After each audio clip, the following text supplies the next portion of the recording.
But then the secondary part that I mentioned earlier in terms of the resistance to homeschooling is also a very real one, and that's financial. Um, a lot of people have set their lives up with the assumption that you can trust the government, with the assumption that you can trust the school board, with the assumption that you can trust your teachers are not going outside of the curriculum and inserting their own values and their own ideologies into their education of the children. And your children are with these people for 8 hours a day. And to be honest, you just don't know exactly what it is that they're teaching your child unless you are sitting there in the classroom. And we had an incident, and I'm sure there were many more, but the one that I heard of is a woman in Tennessee. And, when the schools were closed in 2020, they had to do the online schooling. And the mom was literally, standing behind her child, just kind of listening to the teacher and just seeing what they were learning for that day, on the laptop. And the teacher literally, from my understanding, stopped teaching and indicated and asked the mother to leave because they had some type of rule that parents could not witness what they were teaching their children. Um, and that's a huge red flag, because why in the world would you have a parent be asked to not watch their child's schooling? Huge red flag.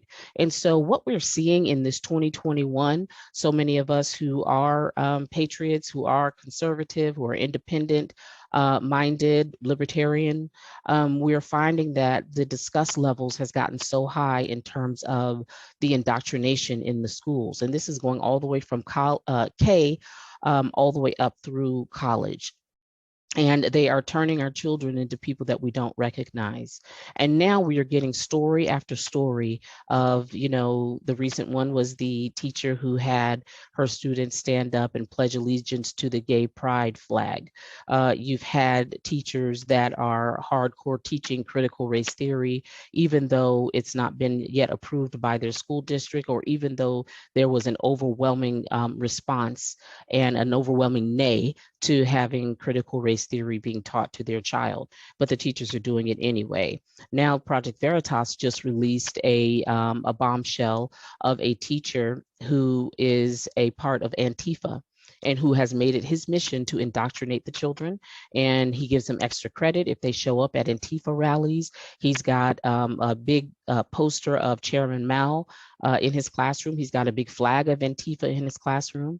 And some of the children were very uncomfortable with that type of strong arming them into believing that, Antifa is the way. And, the parents complained about it. And so that just broke today.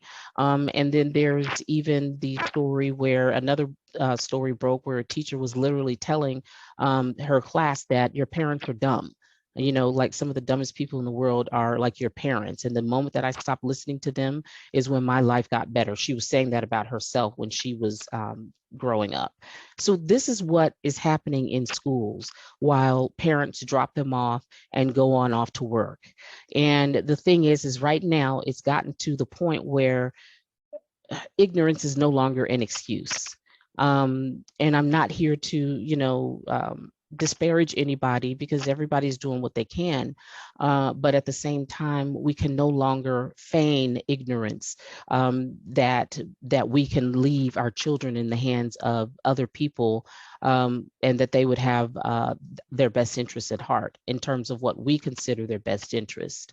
But unfortunately, far too many of us have financial obligations. And it was kind of a nice thing to do, to be able to just drop your kids off as if it's like a daycare, even though they're in grade school or middle school, and give them something to do during the hours while we're working.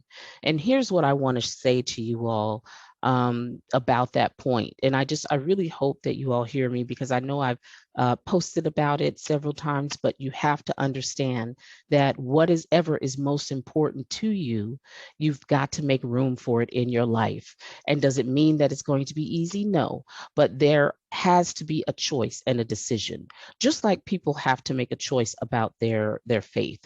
Are you going to put your faith first, or are you going to put your fear in this pandemic and all the peer pressure from people who